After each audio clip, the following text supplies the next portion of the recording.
the way we understand a lot of these viruses spread is when we breathe, you know, just like when you go outside and it's cold, you see this mist or fog come out of your breath, and those are little water droplets, and those carry the virus along in them. And we put a mask on. Really what that does is creates a physical barrier, and it decreases the amount of that or the distance those kind of things travel. No one really knows, 80% of the people don't know at least, if they have an infection.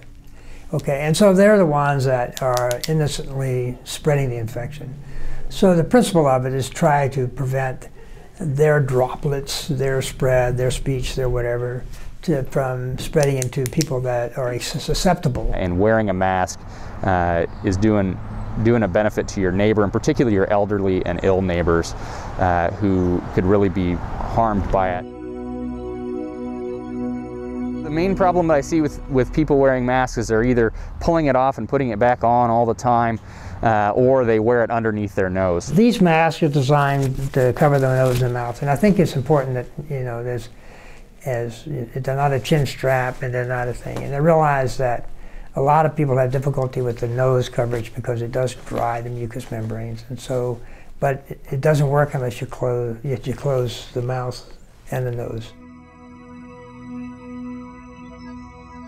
Some people say the end of the year, next year, another year from now, but vaccines are drugs that have to be administered, and then you have to have exposure to see if you're actually protected, and it's going to have to be a certain percent of the population will have to have had the vaccines to see if they actually work.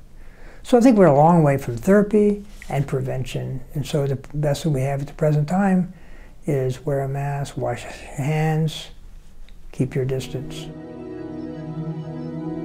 Unless you're a person that's physically incapable of removing that mask and taking it off if you have some kind of trouble for it, it's really not going to cause you any kind of harm. You can breathe just fine through it. It's not going to meaningfully restrict your oxygen. It's not going to keep dangerous particles that you already have in your mouth around your face. You know, there may be some skin irritation, but that's really just finding some fit, and you grow accustomed to it really pretty quickly.